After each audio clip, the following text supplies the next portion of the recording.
நீங்கள் பார்த்து ரசித்துக் கொண்டிருப்பது பந்தல் மீடியா இந்தியா தொலைக்காட்சி.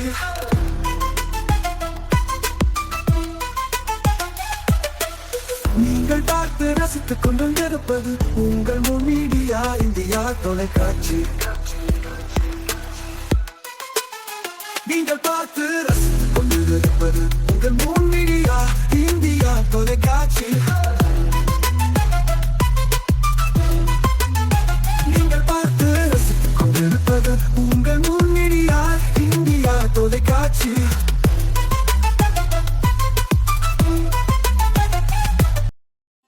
நாளும் ஒரு திருக்குறள். அறத்துப்பால். இல்வாழ்க்கை. வையத்துள் வாழ்வாங்கு வாழ்வான் வானுரையும் தெய்வத்துள் வைக்கப்படும். விளக்கம். மனைவியுடன் வாழும் வாழ்க்கையை சிறப்பாக வாழ்பவன் உலகில் வாழ வேண்டிய அறநெறியில் நின்று வாழ்கின்றவன் வானில் வாழ்வதாக சொல்லப்படும் தெய்வத்துக்கு இணையாக வைத்து மதிக்கப்படுவான். வணக்கம். முன் மீடியா செய்திகளுக்காக உண்ணாமலை சம்பந்தம். இன்றைய முக்கிய செய்திகள்.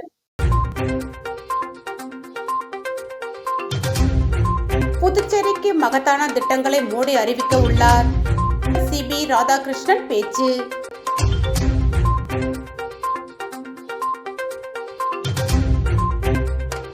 புத்தாண்டுக்கு தயாராகும் புதுச்சேரி.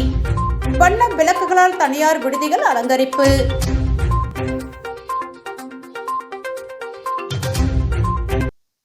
இனி விரிவான செய்திகள்.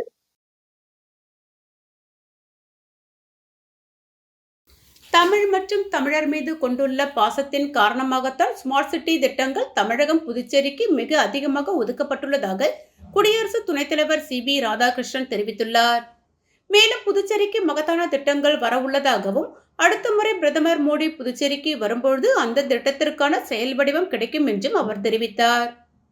புதுச்சேரியில் பல்வேறு நிகழ்ச்சிகளில் பங்கேற்க டெல்லியிலிருந்து ஹெலிகாப்டர் மூலம் புதுச்சேரி விமான நிலையம் வந்த குடியரசு துணைத் தலைவர் சிபி ராதாகிருஷ்ணனை துணைநிலை ஆளுநர் கைலாஷ்நாதன், முதலமைச்சர் ரங்கசாமி, சபாநாயகர் செல்வம், அமைச்சர்கள், சட்டமன்ற உறுப்பினர்கள் ஆகியோர் வரவேற்றனர். தொடர்ந்து அங்கிருந்து புறப்பட்டு கம்பன் கலையரங்கில் ராஜபவன் தொகுதிக்குட்பட்ட குமரகுரு பள்ளம் பகுதியில் கட்டப்பட்டுள்ள 216 குடியிருப்புகள் கொண்ட அடுக்குமாடு குடியிருப்புகளை திறந்து வைத்து பயனாளிகளிடம் சாவியை குடியரசு துணைத் தலைவர் சிபி ராதாகிருஷ்ணன் ஒப்படைத்தார். தொடர்ந்து விழாவில் பேசிய முதலமைச்சர் ரங்கசாமி, குடியரசு துணைத் தலைவர் சிபி ராதாகிருஷ்ணன் தன்னுடைய இளமை பருவத்தில் இருந்தே அரசியல்வாதியாக பாராளுமன்ற உறுப்பினராக புதுச்சேரிக்கு வருகை தந்து பல நாட்களை கழித்தது உண்டு. அவர் பல பொறுப்புகளை வகித்திருக்கின்றார். புதுச்சேரியின் துணைநிலை ஆளுநராக பொறுப்பேற்று மாநில வளர்ச்சிக்காக பெரிய அளவில் உதவிகளை செய்திருக்கின்றார். பிரதமர் எண்ணத்தின் அடிப்படையில் பெஸ்ட் புதுச்சேரியை கொண்டு வர வேண்டும் என்று அவர் நமக்கு காட்டிய ஆதரவு மிக முக்கியமானது. புதுச்சேரிக்கு வந்து பணியாற்றியவர்கள் உயர் பதவிகளை அடைவதை நாம் பார்க்கின்றோம். அப்படி புதுச்சேரிக்கு வருகை தந்த பிறகு சிபி ராதாகிருஷ்ணன் பிரதமரின் அன்பினால், நம்பிக்கையினால் இந்திய குடியரசு துணைத் தலைவராக பொறுப்பேற்றுள்ளார். அவர் எங்கு சென்றாலும் அந்த பதவிக்கு பெருமை சேர்க்கும் வகையில் சிறப்பாக செயல்படுவார் என்ற நம்பிக்கை அனைவருக்கும் உண்டு. அதில் எல்லளவும் சந்தேகமில்லை.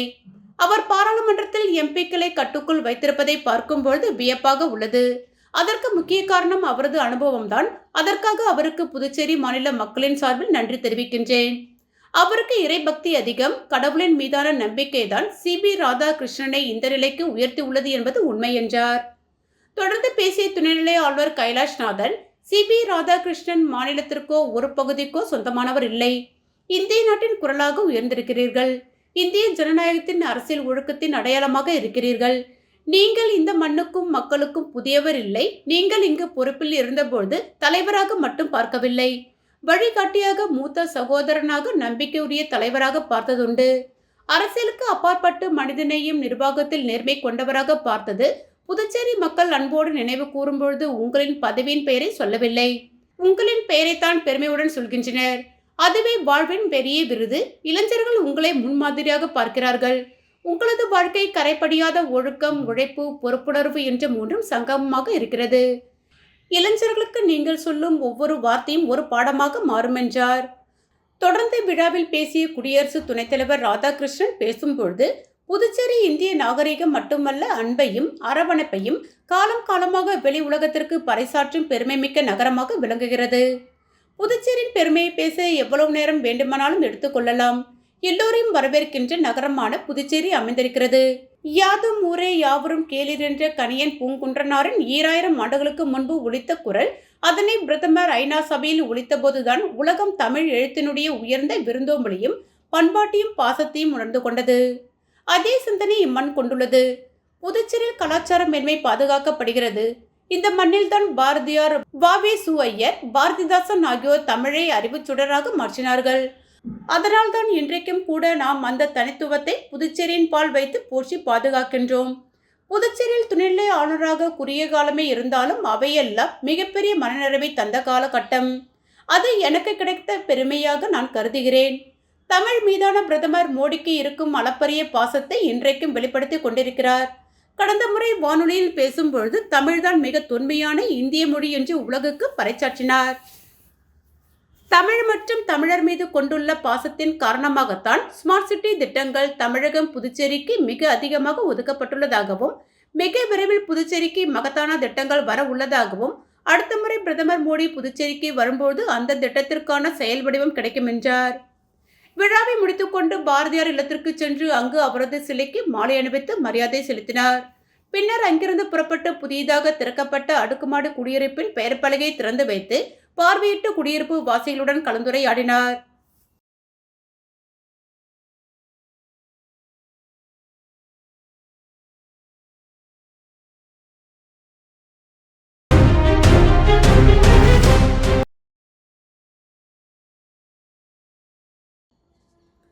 சுற்றுலா நகரமான புதுச்சேரியில் புத்தாண்டு கொண்டாட்டத்திற்காக ஏராளமான சுற்றுலா பயணிகள் குவிந்துள்ள நிலையில் தங்கும் விடுதிகள் மற்றும் சுற்றுலா தலங்கள் மின்னொளியில் ஜொலிக்கின்றன.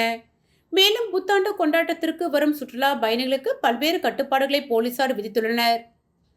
சுற்றுலா நகரமான புதுச்சேரிக்கு வார இறுதி நாட்களில் வெளிநாடு மற்றும் வெளி மாநிலங்களில் இருந்து ஏராளமான பயணிகள் வந்து செல்கின்றனர். இது தவிர இந்தியாவில் புத்தாண்டு கொண்டாட்டத்திற்கு சுற்றுலா பயணிகள் அதிக விரும்பும் பட்டியலில் புதுச்சேரி முதலிடத்தில் உள்ளது. இந்நிலையில் 2026 ஆண்டு பிறகு இன்னும் ஒரு சில நாட்களே உள்ள நிலையில் புத்தாண்டு கொண்டாட்டத்திற்கு புதுச்சேரி முழுவீச்சில் தயாராகி வருகிறது. கிறிஸ்துமஸ் பண்டிகையில் இருந்து புத்தாண்டு வரை ஒரு வார காலத்திற்கு புதுச்சேரியில் சுற்றுலா பயணிகள் தங்கி பல்வேறு இடங்களை சுற்றி பார்த்துவிட்டு புத்தாண்டு கொண்டாட்டங்களில் பங்கேற்றுவிட்டு சொந்த ஊருக்கு செல்வதற்காக தமிழகம், கர்நாடகா, கேரளா, ஆந்திரா உள்ளிட்ட வெளிமாநில மற்றும் வெளிநாட்டு சுற்றுலா பயணிகள் புதுச்சேரியில் முகாமிட்டுள்ளனர். மேலும் புதுச்சேரியில் உள்ள நட்சத்திர ஹோட்டல்கள், விடுதிகள், பீச் ரெசார்ட்டுகளில் உள்ள அறைகளை சுற்றுலா பயணிகள் ஆன்லைன் மூலம் முன்பதிவு செய்து வருகின்றனர். இதனால் பெரும்பாலான ஹோட்டல்களில் அறைகள் முன்பதிவு முடிந்துவிட்டன. மேலும் டிசம்பர் 31 மாலை முதல் நள்ளிரவு வரை நட்சத்திர ஹோட்டல்கள் மற்றும் விடுதிகள் உள்ளிட்ட பல்வேறு இடங்களில் தனியார் மூலம் பிரபலங்கள் பங்கேற்கக்கூடிய இசை மற்றும் கேளிக்கை நிகழ்ச்சிகளுக்கு ஏற்பாடு செய்யப்பட்டுள்ளது. இதில் அளவில்லாத அசைவ உணவுடன் மதுபானங்களும் வழங்கப்பட உள்ளது. இந்நிகழ்ச்சிகளுக்கு ஆன்லைன் மூலம் முன்பதிவும் வேகமாக நடைபெற்று வருகிறது. புத்தாண்டு கொண்டாட்டத்தை முன்னிட்டு புதுச்சேரி நகர பகுதியிலான ஒயிட் டவுன், காமராஜ் சாலை, அண்ணா சாலையில் உள்ள தங்கும் விடுதிகள் மற்றும் சுற்றுலா தலங்களில் மின்விளக்கு அலங்காரங்கள் அமைக்கப்பட்டுள்ளது. இரவில் அந்த வீதிகள் மின்னொளியில் ஜொலிப்பது பார்ப்பதற்கு ரம்மியமாக உள்ளது. இதனிடையே கடந்த ஆண்டு 4 லட்சம் சுற்றுலா பயணிகள் குவிந்த நிலையில் இந்த ஆண்டு 5 லட்சம் சுற்றுலா பயணிகள் வரை புதுச்சேரியில் கொண்டாட்டத்திற்கு திரளலாம் என எதிர்பார்க்கப்படுவதால் பாதுகாப்பு ஏற்பாடுகள் முடுக்கிவிடப்பட்டுள்ளன.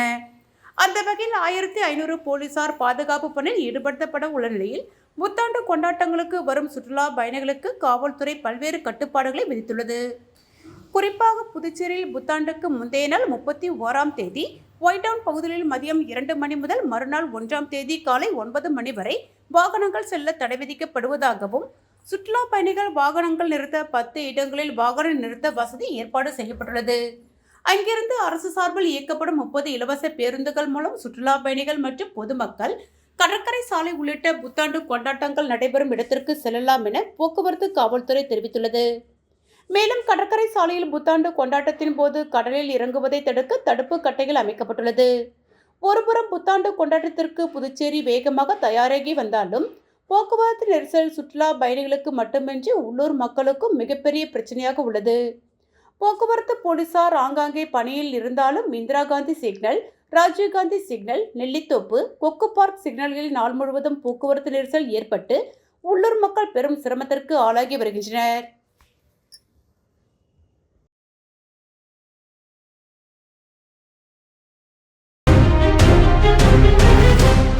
வாழும் போதும் வாழ்க்கைக்கு பிறகும் பணம் உங்களுக்கு பெருகிக் கொண்டே இருக்கும். அனைவருக்கும் புதிய வாய்ப்பு. நீங்கள் உழைக்கும் குணம் கொண்டவரா? அப்படியானால் நீங்கள் நேர்மையுடன் முதலீடு இல்லாமல் சம்பாதிக்க அரிய வாய்ப்பை நாங்கள் தருகிறோம். மேலும் எரிவாயு godown, super market, solar plant அமைத்து பணம் சம்பாதிக்கலாம். முக்கியமாக முதலீடு இல்லாமல் வருமானம் வரும் வாய்ப்பு. வயது வேறுபாடின்றி, கல்வி தகுதியின்றி அனைவரும் இணைந்து பணம் சம்பாதிக்கலாம். வாருங்கள், LDBS பஜார் உங்களை அன்போடு வரவேற்கிறது. எங்களுடன் இணைந்து நேர்மையான முறையில் பணத்தை சம்பாதியுங்கள்.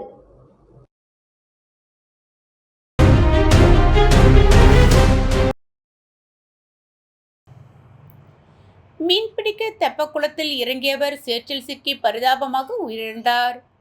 புதுச்சேரி பெரிய காலாப்பட்டு நடுத்தருவை சேர்ந்தவர் ராஜா. இவர் 2 தினங்களுக்கு முன்பு காலாப்பட்டு கிழக்கு கடற்கரை சாலை அருகே உள்ள தெப்பக்குளத்தில் மீன் பிடிப்பதற்காக சென்றபோது சேற்றில் சிக்கி நீரில் மூழ்கினார். இதனை அடுத்து அருகில் இருந்தவர்கள் காலாப்பட்டு காவல்துறையினருக்கு தகவல் தெரிவித்தனர். மேலும் தீயணைப்பு வீரர்களும் விரைந்து வந்து குளத்தில் இறங்கி தேடியும் கிடைக்காததால் மீண்டும் 2 நாட்களாக தீயணைப்பு வீரர்கள் மற்றும் புதுச்சேரியிலிருந்து ஸ்கூபா பயிற்சியாளர் சிவராஜ் மற்றும் குழுவினர் வரவழைக்கப்பட்டு குளத்தில் படகு மூலம் தேடினர். காலை 10 மணிக்கு தொடங்கி மாலை 5 மணி வரை தேடிய போது ராஜா சேற்றில் புதைந்த நிலையில் இறந்தது தெரியவந்தது. இதனை அடுத்து உடலை மீட்டு கரைக்கு கொண்டு வந்தனர். பின்னர் பிரேத பரிசோதனைக்காக ஆம்புலன்ஸ் மூலம் மருத்துவமனைக்கு அனுப்பி வைத்தனர்.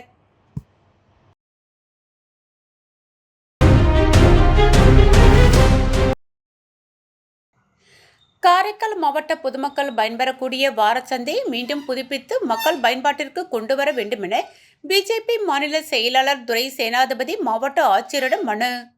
உடனடியாக தீர்வு காண நடவடிக்கை எடுக்கப்படும் என மாவட்ட ஆட்சியர் உறுதி. புதுச்சேரி மாநிலம் காரைக்கால் அடுத்த முருகராம் திடலில் வாரந்தோறும் ஞாயிற்றுக்கிழமை அன்று காய்கறிகள் வாரச்சந்தை நடைபெற்று வருகிறது. இந்நிலையில் வடகிழக்கு பருவமழை காரணமாக வாரச்சந்தை முழுவதும் மழைநீர் சூழ்ந்து இருந்ததால் தற்காலிகமாக வேளாண் விற்பனை கூடத்தில் இயங்கி வருகிறது. இதனால் பொதுமக்கள் மற்றும் வாகன ஓட்டிகள் பெரும் சிரமத்தை சந்தித்து வருவதால் மீண்டும் பழைய இடத்திலேயே வாரச்சந்தை நடைபெறும் வகையில் மாவட்ட நிர்வாகம் நடவடிக்கை எடுக்க வேண்டும் என மாநில பிஜேபி செயலாளர் துரை சேனாதிபதி மாவட்ட ஆட்சியரிடம் நேரில் சென்று மனு அளித்தார். தமிழர் திருநாளாம் பொங்கல் பண்டிகையை முன்னிட்டு பொதுமக்கள் நலன் கருதி சிறப்பு நிதியிலிருந்து வார சந்தைக்கு நிரந்தரமாக தீர்வு காண நடவடிக்கை எடுக்கப்படும் என மாவட்ட ஆட்சியர் ரவி பிரகாஷ் தெரிவித்தார்.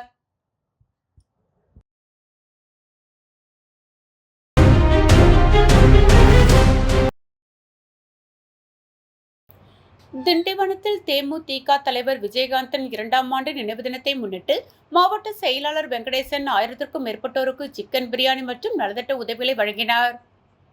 தேமுதிக நிறுவன தலைவர் கேப்டன் விஜயகாந்தன் 2ஆம் ஆண்டு நினைவு தினத்தை முன்னிட்டு தேமுதிக சார்பில் தமிழகம் முழுவதும் பல்வேறு நிகழ்ச்சிகள் நடைபெற்றது.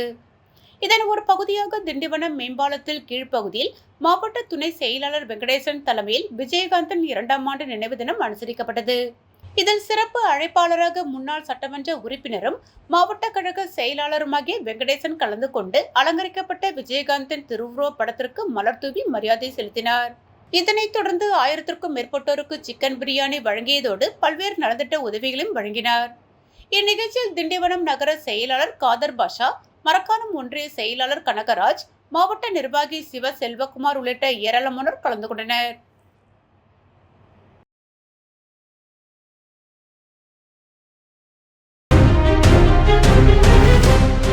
வாழும் போதும் வாழ்க்கைக்கு பிறகும் பணம் உங்களுக்கு பெருகிக் கொண்டே இருக்கும். அனைவருக்கும் புதிய வாய்ப்பு. நீங்கள் உழைக்கும் குணம் கொண்டவரா? அப்படியானால் நீங்கள் நேர்மையுடன் முதலீடு இல்லாமல் சம்பாதிக்க அரிய வாய்ப்பை நாங்கள் தருகிறோம். மேலும் எரிவாயு godown, super market, solar plant அமைத்து பணம் சம்பாதிக்கலாம்.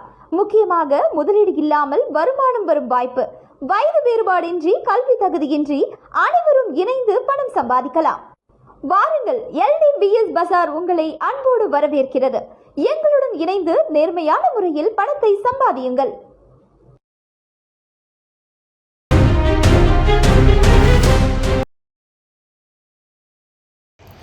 வாசன் கண் மருத்துவமனை, ASG கண் மருத்துவமனை மற்றும் ஸ்டார் ஹெல்த் இன்சூரன்ஸ் லிமிடெட் ஆகியவை கண் நோய்களுக்கு நாடு முழுவதும் கேஷ்லெஸ் சிகிச்சைக்கான ஒப்பந்தத்தில் கையெழுத்திட்டுள்ளன.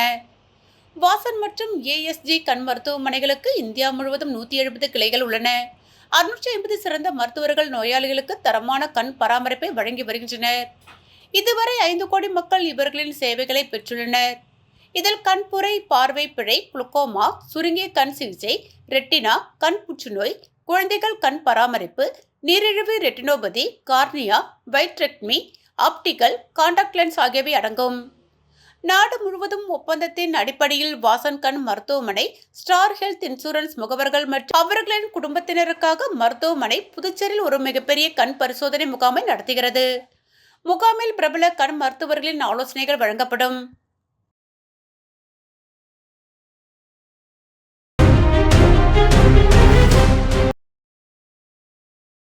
AG பத்மாவதி மருத்துவமனையில் பிறந்த 100க்கும் மேற்பட்ட குழந்தைகளுடன் வரும் புத்தாண்டு 2026 கொண்டாட்டம் நடைபெற்றது.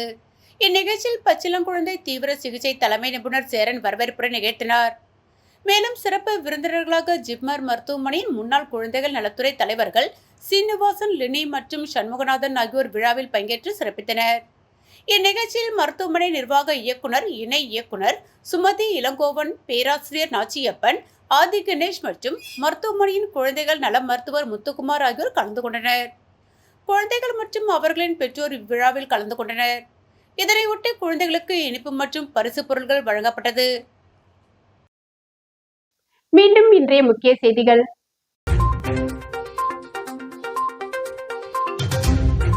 புதுச்சேரிக்கு மகத்தான திட்டங்களை மோடி அறிவிக்க உள்ளார். CB ராதாகிருஷ்ணன் பேச்சு.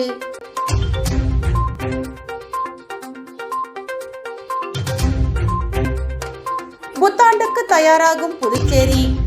வண்ண விளக்குகளால் தனியார் விடுதிகள் அலங்கரிப்பு.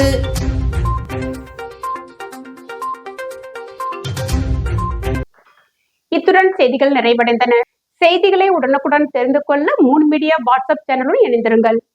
வணக்கம்.